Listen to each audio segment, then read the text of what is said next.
only find Jesus being identified as the Messiah. Where? In the Quran and the Hadith. In the Quran, in a Hadith, for example, when we talk about them being Rusul, right? This puts them at the same thing as being a Messiah. Right? Really? Yeah, somebody who's bringing a message. Okay, so what is a reference for that? Like, is it in the Quran or a Hadith where you can equate a Rasul, like you said, right? Sure, to a Messiah? No problem, I'll get you on that. Come back next Sunday, we'll bring you some books. Okay. So I asked you, is there anywhere in the Quran or the Hadith Yes. where anybody else other than Jesus is called the Messiah? Yes. You said yes. Yes. We would like to warn you that the level of deception here by Uthman ibn Fibn has surpassed anything that we ever expected or have seen before.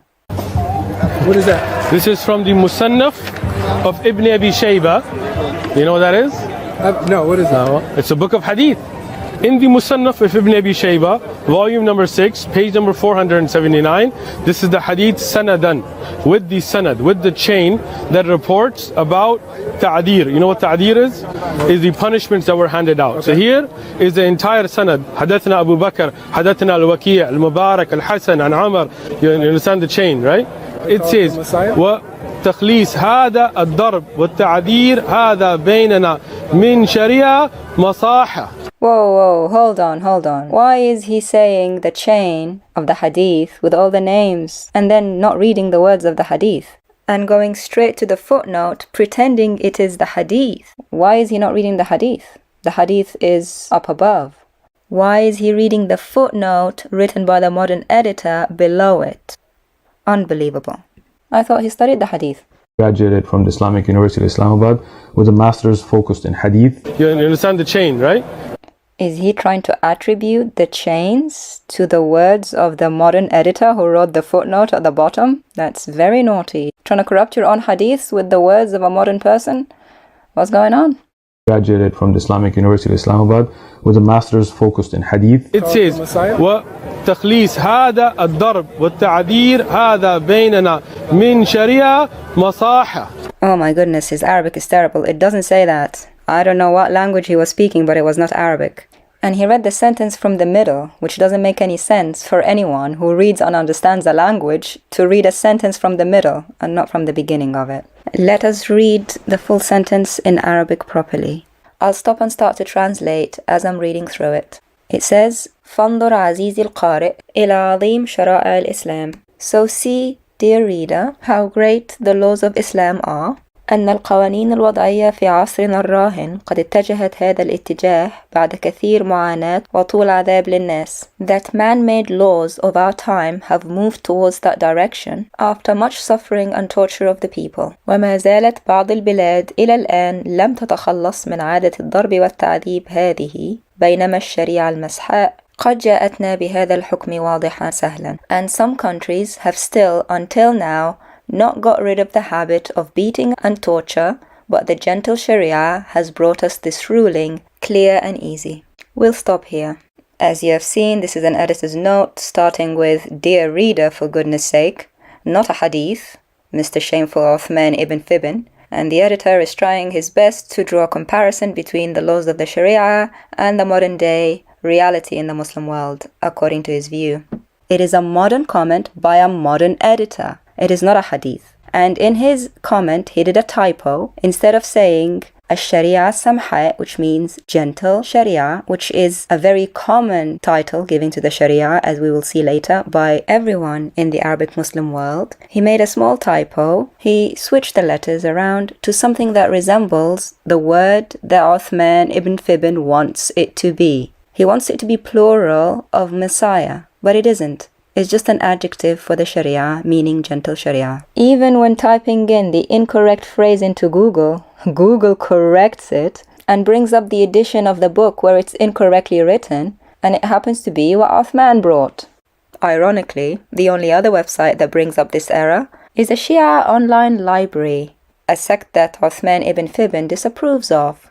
So you are going to a random Googled website, right? And I'm just saying Shia because of the name, right? If anybody wants to be kind enough to bring that typo to their attention, here are the details of the editor and the publisher of that particular volume. Shame on him and his lack of Arabic knowledge and his arrogance.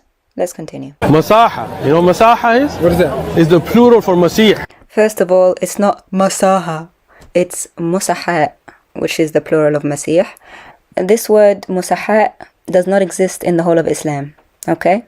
The plural of Messiah in Arabic, musaha, does not exist in the whole of Islam. Not in one ayah, not in a hadith, not in a tafsir, not by a scholar. Nothing. Except, of course, if you count this typo by a modern day editor who's alive today who just happened to switch the two letters.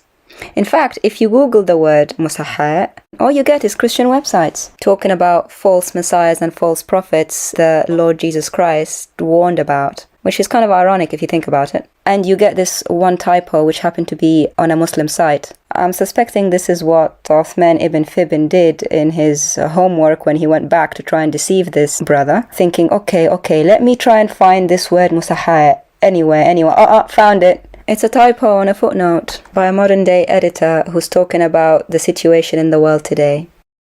Yeah. So what does that say? So it says that this punishment, where about different crimes and things, has been handed down to us from the laws of all of the Masihs, which is all of the Anbiya. It doesn't say the law of someone, because if that was the case, it wouldn't have al, the definite article. For example, to say the Sharia of prophets, it would say Shariat al-Anbiya, saying the word Sharia without the definite article. But here, it says al-Sharia with the definite article, meaning that the word coming after it is relating to it and describing it. Grammatically, it does not make sense how he's lying about it. It is not relating to prophets or messengers. It is relating to the Sharia itself because of the al, the definite article that we can see preceding it. Go home, pick up your Nahu books. I'm out. Now brace yourself for the level of deception we discovered when we spoke to the brother who was there at the park with Uthman. He took a picture of the paper that Uthman was reading from, and on zooming in onto the paper, we saw very clearly how Uthman had copied and pasted the footnote from the bottom of the page and included it right next to the words of the hadith. The words of the hadith said, just to the right of the yellow box here, warn the thief, but do not cause him to fear. The Arabic for that is روع السارق ولا تراعه. Then right next to it in the yellow box, it says فانظر عزيزي القارئ. So see, dear reader. He included the note for the dear reader in the wording of the hadith, as if they were part of the hadith. He doctored the hadith to include those words, copied and pasted them side by side in a Word document, then printed it out as if he had got it from the original. Feel free to zoom in, pause, and check for yourself how the wording of the footnote has been copied and pasted and matches exactly as is on the paper. We'll also link the website in the description for you. Uthman ibn Fibn caught red-handed, copying and pasting a modern-day person's words into the hadith of Umar as if they were said by him. Wow, shame. Is Masah. what? Meen, Seen, Ha, Alif, Hamza. This is so precious. He can't pronounce it, so he spells it. And notice how he pauses and looks down at the paper just one last time before he starts talking again to remind himself how to spell it. So obvious he doesn't know anything. Is Masah. what? Meen, Seen. No, my friend. Sharia is known all over the Arab world as Sharia Samha, and some people use the more correct term Sharia Samha. Let me show you. It is not Sharia al-Masha as the typo said. It is Sharia as-Samha. Starts with a sin, an S sound for the non-Arabs. Not with the meme, the M sound for the Messiah. It starts with an S, a sin. But don't take my word for it. Sharia Masaha. الشريعة السمحة Masaha. السمحة Sharia Masaha. الشريعة السمحة Masaha. سمحة Sharia Masaha. الشريعة السمحاء Sharia Masaha. الشريعة السمحة. Your trick destroyed. Destroyed. Finished and done, eh? Uthman ibn Fibn, you're the one who's finished, and you're the one who's done, and you're the one who's shameful deceiver like your God and your Prophet, appealing to a footnote written by a person alive today, pretending it's a hadith, and one that has a typo in it. and he's using the typo as his argument. Who uses Arabic typos as their argument? Or Uthman ibn Fibn, the hadith graduate, student of knowledge. I'm just a student of knowledge, bro. Go home, pick up your Nahu books. We're gonna let him be judged and condemned by his own words. You're misquoting things, and poor people that are watching your videos are being misguided because you don't know enough to actually look up the book. Destroy.